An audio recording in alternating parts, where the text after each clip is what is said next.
नमस्कार, आपका मेरे चैनल में स्वागत है। आज मैं आपको सुनाने जा रही हूँ गया में पिंडदान करने के पीछे की कथा। पिंडदान देश के कई स्थानों पर किया जाता है, लेकिन बिहार के गया में पिंडदान का एक अलग ही महत्व है। पितृपक्ष के बारे में मान्यता है कि यमराज भी इन दिनों पितरों की आत्मा को मुक्त कर देते हैं, ताकि 16 दिनों तक वह अपने परिजनों के बीच रहकर अन्न और जल ग्रहण कर संतुष्ट हो सकें। पितृपक्ष को श्राद्ध के नाम से भी जाना जाता है। इस दौरान पितरों का श्राद्ध और तर्पण किया जाता है। पुराने के अनुसार मृत्यु के बाद पिंडदान करना आत्मा की मोक्ष प्राप्ति का सहज और सरल मार्ग है। पिंडदान देश के कई स्थानों पर किया जाता है, लेकिन बिहार के गया में पिंडदान का एक अलग ही महत्व है। ऐसा माना जाता है कि गया धाम में पिंडदान करने से 108 कुल और 7 पीढ़ियों का उद्धार होता है। गया में किए गए पिंडदान का गुणगान भगवान राम ने भी किया है। कहा जाता है कि इसी जगह पर भगवान राम और माता सीता ने राजा दशरथ का पिंडदान किया था।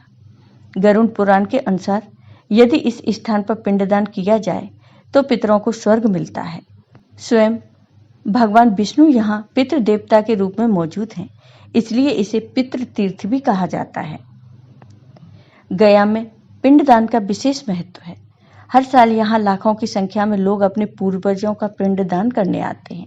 मान्यता है कि यहाँ पिंडदान करने से मृत आत्मा को स्वर्ग की प्राप्ति होती है, साथ ही उनकी आत्मा को मोक्ष की प्राप्ति होती है। स्वयं भगवान विष्णु यहाँ पर जल के रूप में विराजमान है। गरुड़ पुराण में भी गया में पिंडदान का विशेष महत्व बताया गया है। गरुड़ पुराण के आधार कांड में गया के बारे में उल्लेख किया गया है, जिसके अनुसार जब ब्रह्मा जी सृष्टि की रचना कर रहे थे, उस समय असुर कुल में गया नाम के एक असुर की रचना हुई। उसने किसी असुर स्त्री की कोख से जन्म नहीं लिया था, इसलिए उसमें असुरों वाली कोई प्रवृत्ति नहीं थी। ऐसे में उसने सोचा कि यदि वह कोई बड़ा काम नहीं करेगा तो उसे अपने कुल में सम्मान नहीं मिलेगा। यह सोचकर वह भगवान विष्णु की कठोर तपस्या करने में लीन हो गया। कुछ समय पश्चात गयासुर की कठोर तपस्या से प्रसन्न होकर भगवान विष्णु ने उसे साक्षात दर्शन दिया और उसे वरदान मांगने को कहा। यह सुन गयासुर ने भगवान विष्णु से कहा कि आप मेरे शरीर में साक्षात वास करें, ताकि जो मुझे देखे उसके समस्त पाप नष्ट हो जाएं, वह जीव पुण्य आत्मा हो जाए तथा उसे स्वर्ग में स्थान मिले। भगवान विष्णु ने उसे यह वरदान दे दिया। इसके बाद उसे जो भी देखता उसके समस्त कष्टों का निवारण हो जाता और दुख दूर हो जाते। यह देख सारे देवतागण चिंतित हो गए और भगवान विष्णु की शरण में आए। भगवान विष्णु ने देवताओं को आश्वासन दिया कि उसका अंत जरूर होगा। यह सुन सभी देवता अपने अपने धाम वापस लौट गए। तभी कुछ दिन बाद गयासुर भगवान विष्णु की भक्ति में लीन होकर कीकट देश में शयन करने लगा।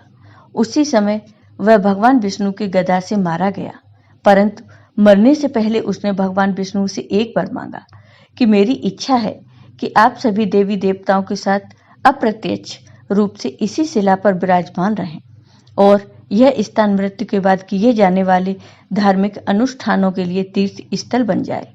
इसे सुन भगवान विष्णु ने गयासुर को आशीर्वाद दिया कि यहाँ पितरों का श्राद्ध तर्पण आदि करने से मृत आत्माओं को पीड़ा से मुक्ति मिलेगी। गरुड़ पुराण के अनुसार तब से यहाँ पितरों का श्राद्ध तर्पण होने लगा। भगवान विष्णु स्वयं यहाँ जल के रूप में विराजमान है, इसलिए गरुड़ पुराण में वर्णित है कि 21 पीढ़ियों में से किसी एक भी पीढ़ी का पैर यदि फल्गु में पड़ जाए तो उसके समस्त कुल का उद्धार हो जाता है। गरुड़ पुराण के अनुसार ही भगवान राम और माता सीता ने भी यहाँ राजा दशरथ का पिंडदान किया था। गरुड़ पुराण में उल्लेखित एक कथा के अनुसार भगवान राम माता सीता और लक्ष्मण जी के साथ वन में गए। तब उन्होंने राजा दशरथ का पिंडदान करने के बारे में सोचा। भगवान राम और लक्ष्मण पिंडदान की सामग्री एकत्रित करने के लिए चले गए और सीता जी फल्गु नदी के किनारे बैठकर उनके आने का इंतजार कर रही थी। लेकिन तभी राजा दशरथ जी की आत्मा ने पिंडदान करने की मांग की। ऐसे में सीता जी ने फल्गु नदी के साथ बट वृक्ष, केतकी के फूल और गाय को साक्षी मानकर बालू का पिंड बनाकर पिंडदान कर दिया। आपको ये वीडियो पसंद आया हो तो कमेंट बॉक्स में कमेंट करके जरूर बताइए। साथ ही मेरे वीडियो को ज़्यादा से ज़्यादा शेयर करिए। धन्यवाद।